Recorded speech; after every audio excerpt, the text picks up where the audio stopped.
Hello, have you heard of the students' loan scheme in Uganda? That would be an icebreaker for you. That would be really a big deal for those who are struggling out there and do not have the opportunity to pay their own tuition. But you have quite good grades and you want to join university. Don't worry. We have what we call the Higher Education Students Financing Board in Uganda that is currently running. Yes, so let's look at the universities. Which universities are sponsored by the Higher Education Students Financing Board? For example, under public universities, we have Gulu University, we also have Kabale University, we have Mbarara University, we have Bustema University, we have Chambogo, we have Makerere University, Muni University, Soroti University, Mountains of the Moon University, and Bible University. Definitely you're going to succeed. We also have courses under Bishop Stuart University, we have Bugema University, Eastbat University, you've heard of that university in Uganda. Then we have Kampala International University, KIU. Very many courses are sponsored under KIU, that's majorly in Ishaka. We also have Kampala University playing there, Mbeje University, Kumba, and then Uganda Christian Universities. All these universities are sponsored and you can get all these courses there. Of recent, I think there is a new baby, that's Victoria University, that has been added into the scheme, and you can actually apply any course within Victoria University and you apply there and you'll be able to be given your scheme and you continue with your studies. Okay. What is the process of application? The process of application begins with you getting an application, you have applied for a course, you have been admitted to that university, and then institution. We also have other institutions that are private but which the schemes currently sponsors. Very many of them. We have national teachers colleges that are there. We have money. We have where you can go and do your teaching course, for example. There are very many courses that you can acquire in some of those colleges and those tertiary institutions. So how we apply the application process begins with acquiring an admission. You have been successfully admitted in one of these institutions. First of all, to get admitted in any of these institutions, I think there's always a fee. If it is highest, around 60,000 in any of these universities or tertiary institutions. After you applying for your course, you go on and apply. So far, you go to the website of the Higher Education Students Financing Board and you'll be able to download certain templates. For example, we have templates for where you have to enter your biodata and so on. Previously, it used to be offline, but now everything is online. So you go on there, you look into that website, you create an account in that website.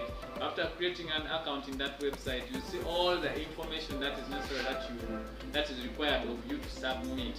Now, when you start submitting your information, you have to make sure you have done all the paperwork, all the research, and conducted everything, which I'm going to highlight some of the key documents that you will need in order to apply for these programs.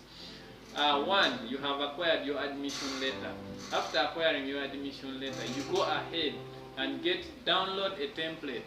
After downloading the recommendation template in that account that you have created, you go on and start looking for recommendations. Most importantly, it starts with the LC1 recommendation.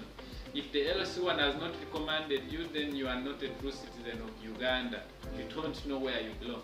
So when the LC1 recommends you, you go ahead and get the Subcounty Chief's recommendation. After the Subcounty Chief's recommendation, you go ahead to your previous institution where you studied and you are recommended. If it is a tertiary institution and you want to upgrade, you go still there and get your recommendation.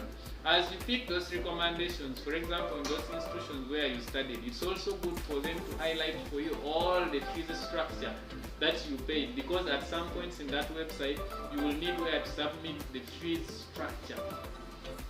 Fees structure. I am emphasizing that.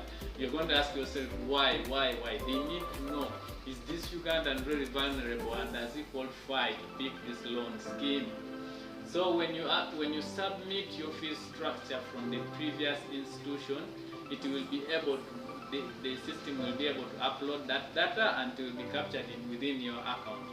So also after you collecting that, you must have a sketch map of your home origin and also a sketch map of the home.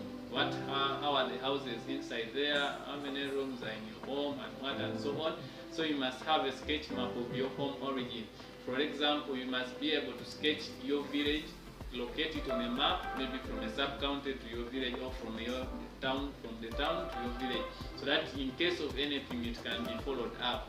Also, contact details and biodata of your parents is very necessary. You will have to submit your biodata about your parents. Their national IDs have to be submitted for verification within that, in order to verify that you're a true citizen. So also you need to submit a birth certificate. So after submitting your birth certificate, you will be able to be certified as a true citizen born in Uganda. So after your birth certificate with your parents' national identifications, your home origin and village origin, recommendations from the LC1 sub-county chiefs, that is all verification that you are a citizen of Uganda. So the process is a little bit tedious, but you will be able to gather all this information and put them all together. After that, you will be able to run on and gear on. Next, passport size photos. You need to have a passport size photo submit into that platform, that account of yours. There's where a passport size photo has to be submitted. After submission of that passport size photo, your recommendations have been submitted. All documents of your previous education have to be submitted so that they can be verified. So you have to scan all these documents and submit them. Scan the template. After downloading it, you have submitted, you have put all the data, scan the template and submit it. Yes, members, without wasting time, you go on and wait. You have already paid. Remember, you paid your fee. There is what called loan processing fee. After the loan processing fee has been paid, you will be given a receipt. That receipt has to be scanned and it must be uploaded.